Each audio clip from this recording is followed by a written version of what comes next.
Assalamualaikum warahmatullahi wabarakatuh. Alhamdulillah, alhamdulillahilladzi hamdan katsiran thayyiban mubarakan fih kama yuhibbu rabbuna wa yarda. Asyhadu an la ilaha illallah wahdahu la syarikalah wa asyhadu anna Muhammadan abduhu wa rasuluhu alladzi la nabiyya ba'da.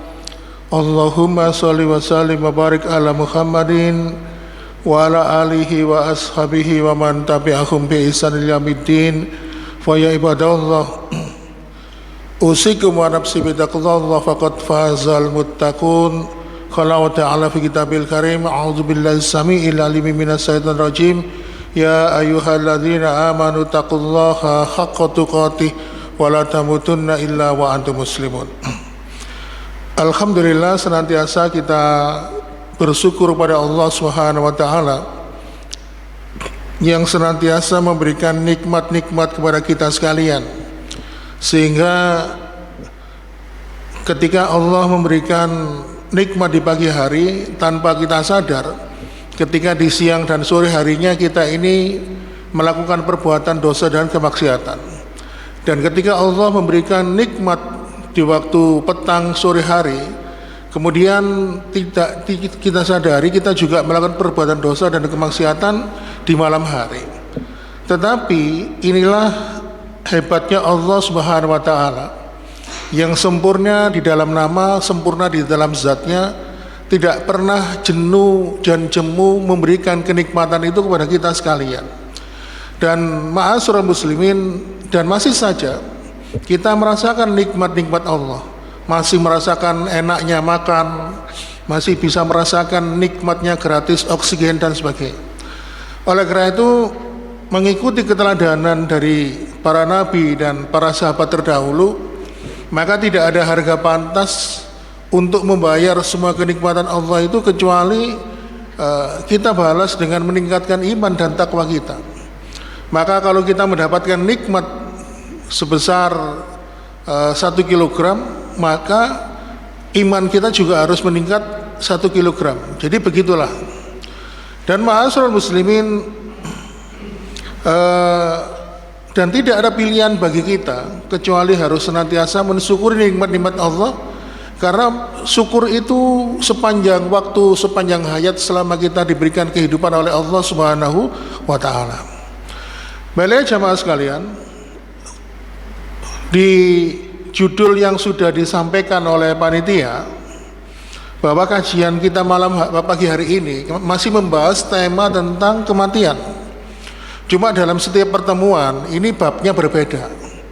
Kalau beberapa pertemuan yang lalu kita sudah membahas perkara yang bisa menyempitkan dan melapangkan kubur apa aja. Terus kemudian kita juga sudah membahas bagaimana sih kematian yang husnul khotimah dan su'ul khotimah. Maka pada pertemuan pada pagi hari ini, bab yang akan kita bahas adalah siapakah yang setia ketika nanti kita meninggal dunia. Nah, dalam pembahasan bab ini ada 2 sub pembahasan atau subbab. Subbab yang pertama, yang setia mendoakan kita ketika nanti meninggal adalah keluarga kita. Kemudian subbab yang kedua adalah yang setia menemani dan menyertai kita hingga ketemu kepada Allah Subhanahu wa taala. Siapakah dia? Dialah adalah amal-amal perbuatan kita. Maka pada pembahasan kita pada pagi hari ini kita awali pembahasan dari subbab yang pertama dulu. Siapakah yang setia nanti mendoakan kita ketika kita nanti sudah meninggal, yaitu keluarga kita. Dalam sebuah riwayat yang disampaikan oleh seorang sahabat bernama Bara bin Azib, bahwasannya ada keterangan dari Rasulullah SAW bahwasannya manusia ketika mereka semuanya telah wafat dan semua manusia itu sudah dimasukkan ke dalam liang lahat, maka manusia itu akan ditanya oleh 2 malaikat, Munkar dan Nakir. Jadi pertanyaan 2 malaikat Munkar dan Nakir ini sebenarnya pertanyaannya simpel, sederhana. Cuma masalahnya tidak banyak yang bisa menjawab pertanyaan itu. Dan mereka yang bisa menjawab pertanyaan dua malaikat munkar dan nakir ini hanyalah orang-orang yang mendapatkan keteguhan, mendapatkan petunjuk dari Allah Subhanahu wa taala. Malaikat munkar dan nakir bertanya, "Man rabbuka?" Siapa Rabb yang kamu sembah? Kemudian bertanya, "Wa man nabiyuka?" Siapa nabi yang engkau ikuti?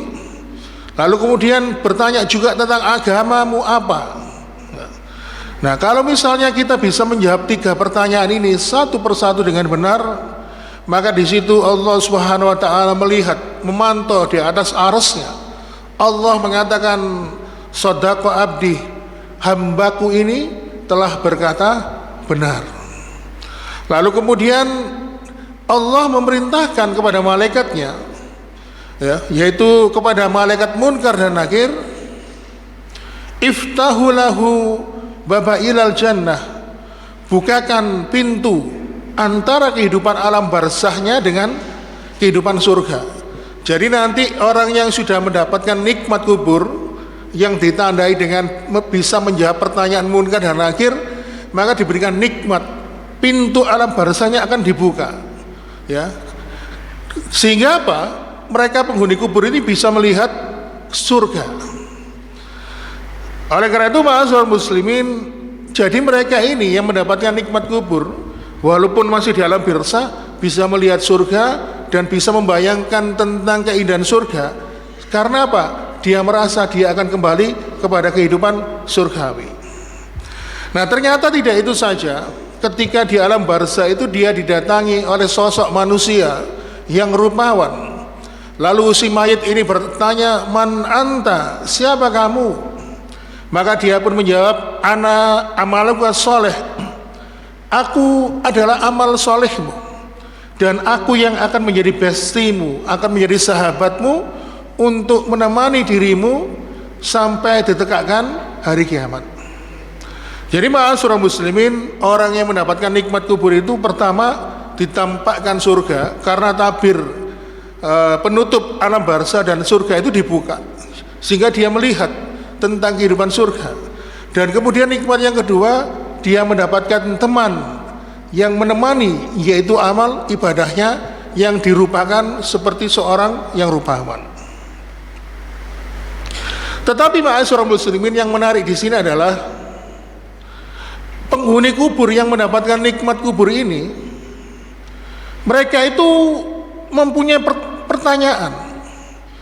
Ketika menyampaikan pertanyaan ini, mereka itu sampai bengok-bengok, kalau orang Jawa bilang, sampai teriak-teriak.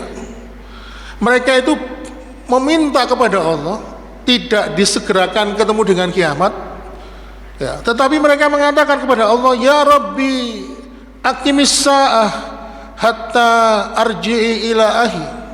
Ya Allah, segera datangkanlah hari kiamat supaya aku ini lekas berjumpa dengan keluargaku.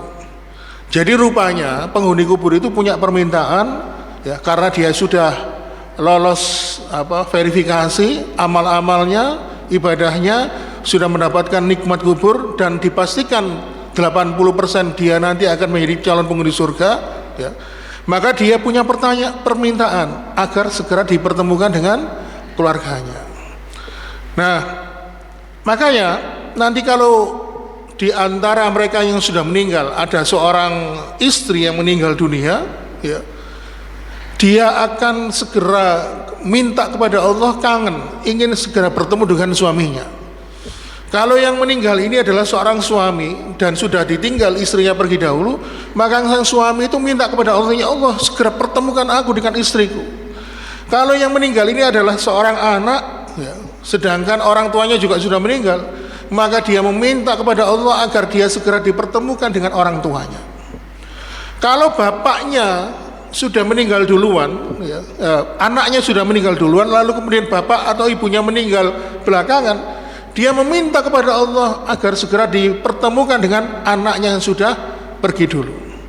Ternyata, ya, memori yang paling kuat yang tertanam di dalam kehidupan manusia, dalam kehidupan dunia itu adalah tentang keluarga. Dia lupa dulu pernah jadi presiden, dia lupa dia dulu pernah jadi wali kota, ya, atau bupati, gubernur.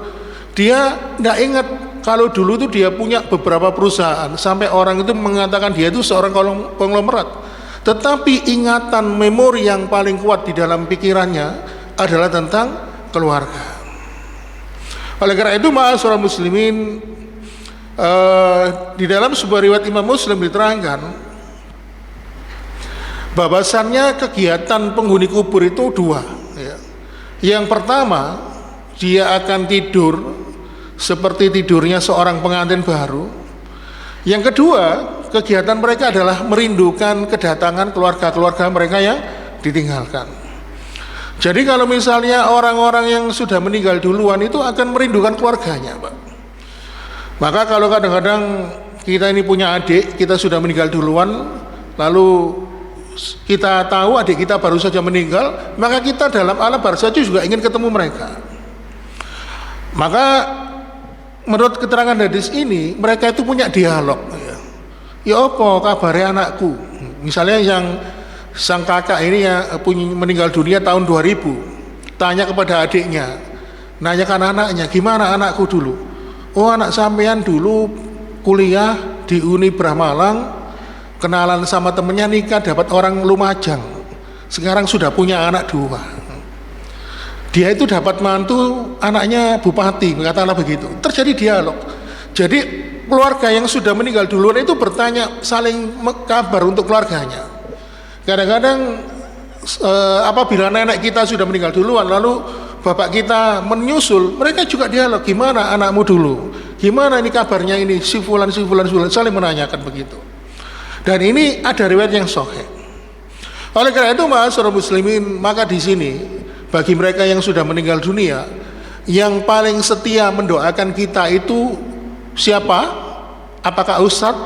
Ustadz akan mendoakan ketika pas prosesi pemakaman jenazah, ketika mensolati, ketika menguburkan, mendoakan, ustadznya mendoakan. Setelah itu lupa. Apakah sahabat kita? Ya, mereka juga mendoakan, tetapi hanya mungkin 2 atau 3 hari setelah itu memorinya akan hilang. Tetapi yang paling setia mendoakan kita ketika kita nanti sudah meninggal dunia adalah keluarga kita.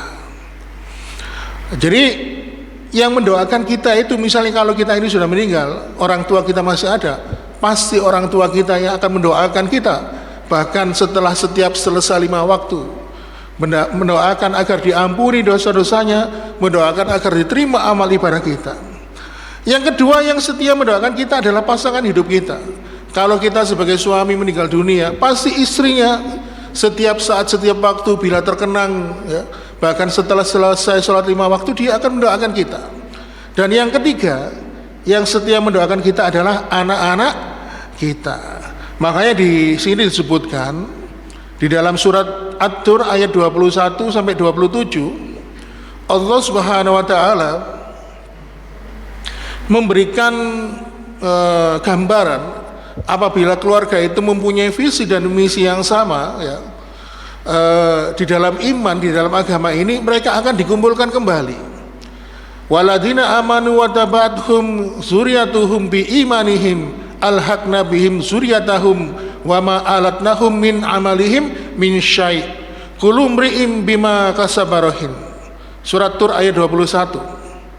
Dan orang-orang yang beriman beserta anak cucu mereka yang mengikuti mereka dalam keimanan, maka akan kami pertemukan mereka dengan anak cucu mereka di dalam surga, dan kami tidak mengurangi sedikit pun pahala amal kebaikan mereka. Setiap orang terikat dengan apa yang dikerjakan. Jadi misalnya begini, Pak. Jadi kalau kita ini membentuk keluarga, lalu kemudian kita mempunyai visi dan misi yang sama, mempunyai tujuan yang sama, menjadikan keluarga itu sakinah mawaddah warahmah, maka seperti yang pernah disampaikan salah seorang ustadz, ya, ketika zaman Covid kemarin di dalam sebuah kanal YouTube, sang ustadz itu bersedih, ya, kenapa kok yang meninggal duluan kok ibu saya, ya. Jadi kalau zaman Covid dulu itu kan kadang-kadang satu keluarga itu kan kadang sampai 2 sampai 3 orang itu kan meninggal, jarak waktunya berdekatan. Jadi tampaknya sang ustadz ini terpukul, ya, walaupun dia itu ustadz, ya, tapi namanya manusia juga punya rasa sedih.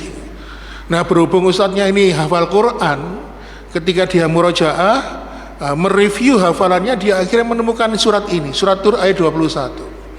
Sehingga akhirnya dia punya pemahaman. Kalau misalnya kita sama-sama punya tujuan yang sama ke Jakarta. Oh, ternyata bapak saya berangkat naik kereta api jam 6 pagi dari stasiun Mojokerto.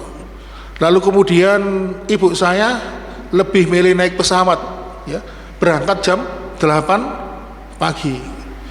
Lalu kemudian kakak saya ternyata milih perjalanan naik bis dari terminal Bungurasih jam 1 siang, dan saya milih nanti berangkat ke Jakarta dari stasiun, berangkat setelah sholat asar sore. Jadi berangkatnya beda-beda tapi tujuannya sama. Maka orang hidup di dunia seperti itu. Kalau misalnya kita itu punya tujuan yang sama, menggapai kehidupan akhirat, maka keluarga juga gitu. Ada yang meninggal tahun sekian, ada yang meninggal tahun sekian. Mereka saling bergantian berangkat pulang terlebih dahulu kepada Allah Subhanahu wa taala. Tujuannya sama, cuma jam pemberangkatnya beda, dan ketika mereka pasti akan dikumpulkan kembali oleh Allah Subhanahu wa taala. Oleh karena itu, ma'asyiral muslimin wa zumratal mu'minin rahimakumullah, maka bila keluarga itu beriman dan bertakwa kepada Allah, pasti mereka akan dikumpulkan kembali oleh Allah. Maka ketika ada seorang ayah, seorang suami yang membangunkan anaknya, membangunkan istrinya untuk qiyamul lail, untuk membangunkan salat subuh, ya, maka perbuatan inilah yang bisa menjadikan mereka semuanya masuk surga. Ketika ada seorang bapak yang punya anak gadis, anak perempuan, sudah balik dan sudah ada kewajiban untuk menggunakan jilbab, menutup aurat, maka perbuatan dari bapaknya inilah yang menyebabkan mereka akan kembali berkumpul di dalam kehidupan surga. Kalau ada orang yang, seorang kepala keluarga yang komitmen mencari harta yang halal, tidak mau memberikan nafkah keluarganya dari harta yang haram, maka perbuatan inilah yang menjadikan mereka akan kembali bertemu dengan keluarganya di surga. Karena dalam sebuah riwayat disebutkan, barang haram itu apabila masuk ke dalam tubuh kita, maka makanan yang haram itu akan menjadi santapan dari neraka. Termasuk apabila itu dimakan oleh anak istrinya yang mereka tidak tahu apa-apa. Makanya diceritakan mereka itu akan marah, protes kepada ayahnya.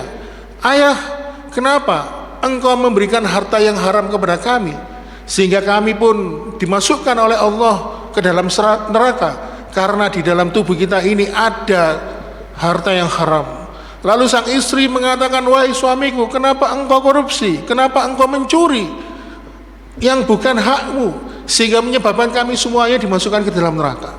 Maka seperti itulah, ma'asyiral muslimin wa zumratal mu'minin rahimakumullah. Jadi nanti ketika ada jenazah yang baru saja dimasukkan ke dalam liang lahat, kita kembali kepada pembahasan awal. Jadi jenazah itu akan mengatakan, Rasul mengatakan dalam riwayat Imam An-Nasa'i, idza wudi'atil janazatu wa tamalaha rijalul alal anahim. Kalau jenazah itu baru saja diangkat dari atas kerandanya, lalu kemudian dia itu orang beriman, maka perhatikan ucapannya, qaddimuni qaddimuni, cepat, ayo cepat, cepat bawa saya ingin bertemu dengan liang lahat. Kenapa kok ada orang bertemu dengan liang lahat kok pede? Karena dia yakin bisa menjawab pertanyaan malaikat Munkar dan Nakir. Lalu kemudian dia ingin segera dibangkitkan hari kiamat dan ingin bertemu dengan keluarganya. Fa idza kanat gharu sholihatin, kalau si jenazah itu selama hidupnya tidak pernah takut kepada Allah, berbuat dosa dan kemaksiatan, dia berteriak, hei, kemana kau bawa aku ini, kemana kau bawa aku ini, jangan, jangan, jangan. Mereka berteriak gitu, mereka ketakutan dia. Makanya inilah kalau ada keluarga yang setia, ya, sampai kita rindukan ketika sudah meninggal dunia, makalah ini yang dinamakan dengan rahmat. Maka kalau ada anggota keluarga kita yang dalam kehidupan setia, yang dalam kehidupan dunia masih setia kepada kita, mendoakan, ya, untuk kita ampunan, agar dosa kita diampuni, amal ibadah kita diterima, maka inilah yang dinamakan rahmat. Makanya kalau di bulan-bulan seperti ini kan banyak orang manten, ya, Di undangan itu kan ditulis surat Ar-Rum ayat 21, wa min ayatihi an khalaqalakum min anfusikum aswaja litaskunu ilaiha wa ja'alal bainakum mawaddatan wa rahmah inna fi dzalika laayatil liqaumin yatafakkarun. Dan di antara tanda-tanda kebesarannya, Dia menciptakan pasangan untuk hidupmu sendiri agar kamu cenderung merasa tentram kepadanya dan menjadikan rasa di antaranya mawaddatan wa rahmah, rasa kasih sayang. Inna fi dzalika liqaumin yatafakkarun, sungguh ini adalah tanda-tanda kebesaran bagi orang-orang yang berpikir. Makanya ma'asyiral muslimin, para sahabat terdahulu itu mengerti, ya, mengerti bahwa kalau dia ingin kembali bertemu dengan istrinya, seperti kisah sahabat Abu Darda berpesan kepada istrinya Ummu Darda, istriku, nanti kalau aku mati kamu jangan nikah lagi ya.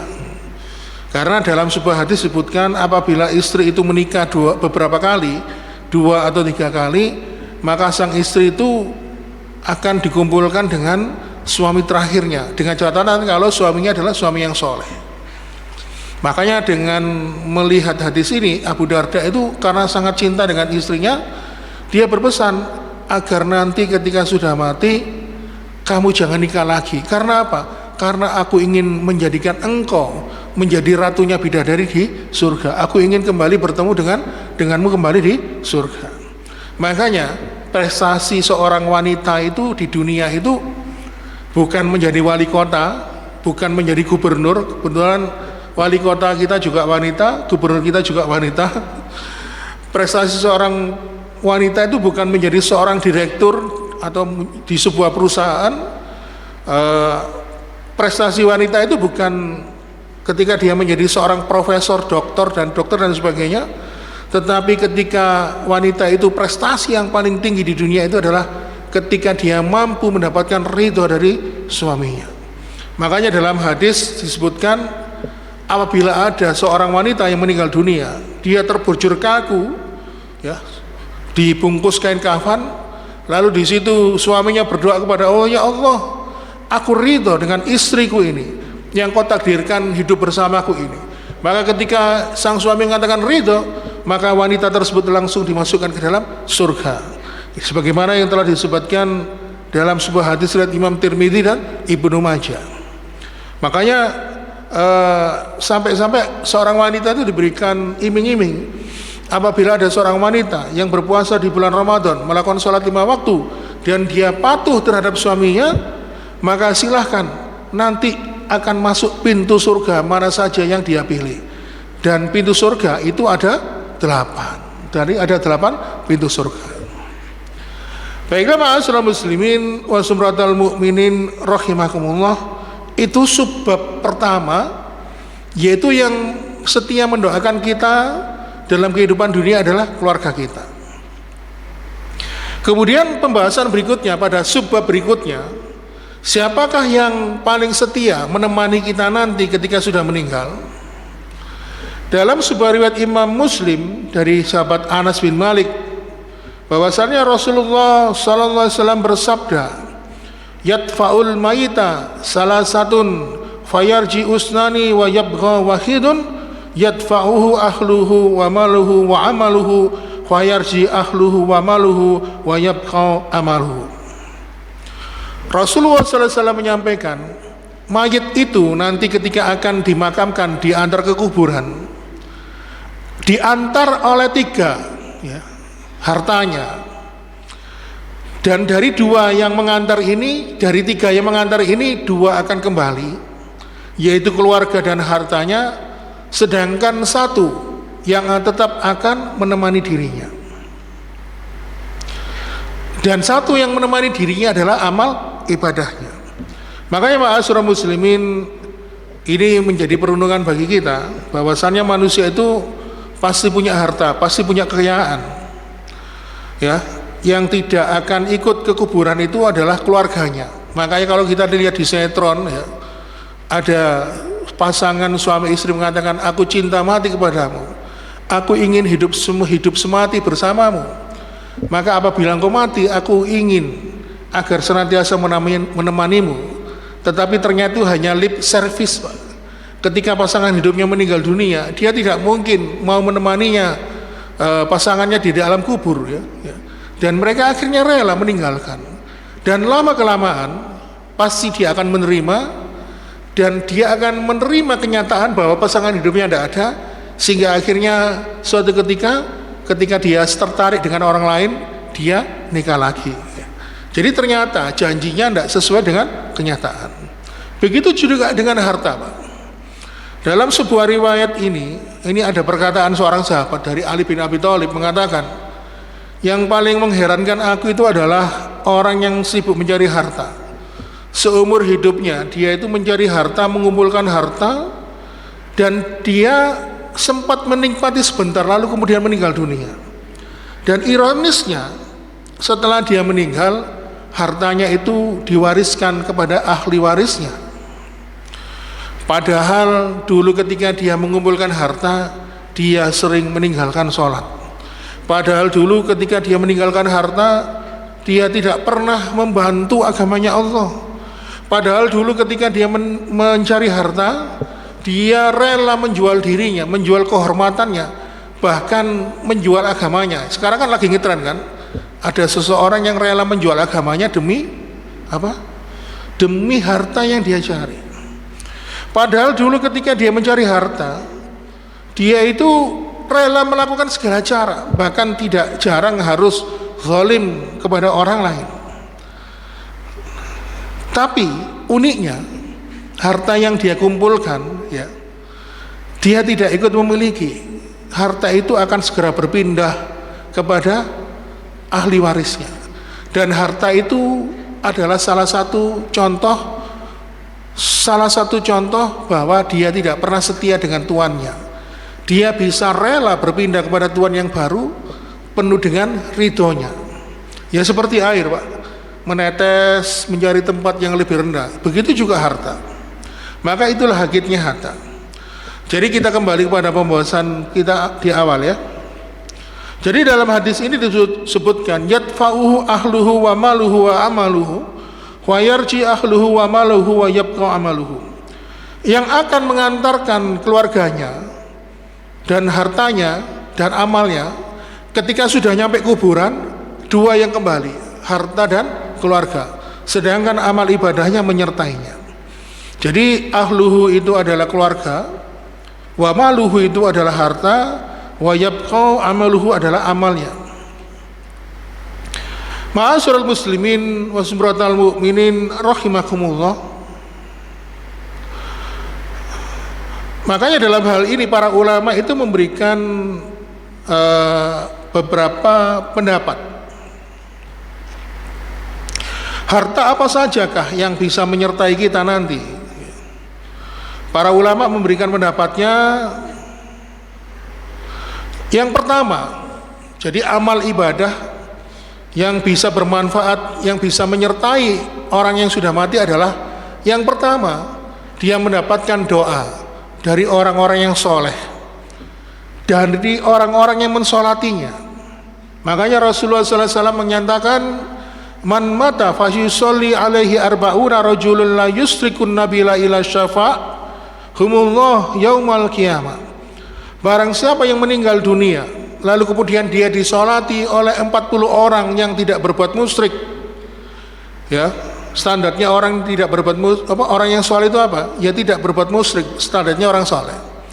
Maka kata Rasulullah, dia akan mendapatkan syafaat nanti di hadapan Allah Subhanahu wa taala. Makanya kalau kita ini hidup di dunia, kita itu harus mempunyai banyak teman, jangan memperbanyak musuh, ya. Seperti yang sering disampaikan Pak Prabowo itu, bagi saya satu orang teman itu sedikit, saya harus banyak mencari teman. Tetapi satu orang musuh itu terlalu banyak. Jadi sebuah kata-kata yang bisa kita jadikan konteks dalam pemahaman ini. Makanya pastikan mereka yang kenal dengan kita, bersahabat dengan kita, suatu saat mereka itu akan mendoakan kita, mensolati kita, karena orang hidup di dunia itu adalah makhluk sosial. Dia tidak bisa masuk surga sendirian, pasti butuh doa dan dari orang lain. Maka ketika sudah mati, sudah tidak butuh oksigen, sudah tidak butuh makan dan minum, sudah tidak butuh apa lagi. Tetapi yang paling dibutuhkan bagi orang yang sudah meninggal adalah ampunan. Dan doa ampunan ini akan kita dapatkan kalau kita juga sering memohonkan ampunan untuk orang lain. Yang kedua, para ulama mengatakan yang bisa menyertai amal ibadah kita dalam kehidupan akhirat adalah sedekah kita. Jadi kalau kita ini punya wakaf, punya sedekah, ya, itu akan menyertai kita. Walaupun kita sudah meninggal dunia, pahalanya tetap ada. Ya, termasuk pahala jariah. Begitu juga kalau ada seorang anak yang mensedekahkan atau mewakafkan harta untuk orang tuanya sudah meninggal, ini juga bisa sampai. Dan masalah harta yang disedekahkan atas nama orang tua ini dalam kalangan para ulama tidak banyak perdebatan, tidak banyak perselisihan pendapat. Tapi kalau mengirimkan bacaan Al-Quran, nah masih banyak yang berpendapat berbeda. Makanya ma'asyiral muslimin, dalam sebuah riwayat dari Sa'ad bin Ubadah, dia itu berinfak untuk keluarganya, maka Rasulullah tidak apa-apa, infaklah untuk nama orang tuamu, dan pasti pahala dari sedekahmu itu akan nyampe. Kemudian yang ketiga, amal yang bisa menyertai kita dalam kehidupan akhirat itu adalah ilmu bermanfaat yang kita ajarkan kepada orang lain. Tidak hanya ilmu agama, tapi juga ilmu dunia, ya. Makanya dalam sebuah hadis disebutkan, man sana fil Islam sunatan hasanatan falahu ajruha man amila biha. Man sana fil Islam sunatan hasanatan, di barang siapa di dalam agama Islam ini mengajarkan sunnah, mengajarkan kebaikan, maka dia akan mendapatkan pahala dari orang-orang yang mengikutinya tanpa mengurangi pahala mereka. Jadi kalau kita ini punya pernah mengajarkan sholat kepada seseorang, lalu orang itu punya anak, mengajarkan sholat kepada anaknya, kepada tetangganya, kepada ponakannya, dan mereka yang pernah diajari sholat itu juga mengajarkan sholat kepada orang lain, maka kita akan mendapatkan pahala dari ilmu yang kita ajarkan ini tanpa mengurangi pahala mereka sedikit pun. Kemudian ma'asyiral muslimin, yang keempat, amalan yang bisa menyertai kita nanti dalam kehidupan akhirat adalah ketika kita mampu menjadikan anak-anak kita menjadi anak yang soleh. Dan ini sudah sering dibahas dan disampaikan. Baiklah ma'asyiral muslimin, inilah bab pembahasan panjang dari kitab yang dikarang oleh Imam Al-Qurtubi, yaitu kitab At-Tazkirah, yaitu tentang membahas tentang kematian. Bab yang kita bahas pada pagi hari ini adalah yang paling setia menemani kita ketika kita sudah meninggal dunia. Dan di dalam pembahasan ini ada dua subbab. Yang paling setia mendoakan kita dalam kehidupan dunia adalah keluarga kita, dan subbab berikutnya adalah yang paling setia menemani kita dalam kehidupan akhirat adalah amal ibadah kita. Dan tentunya para ulama memberikan pemahaman amal ibadah yang menemani kita dalam kehidupan akhirat adalah amal-amal ibadah yang diterima oleh Allah Subhanahu wa ta'ala.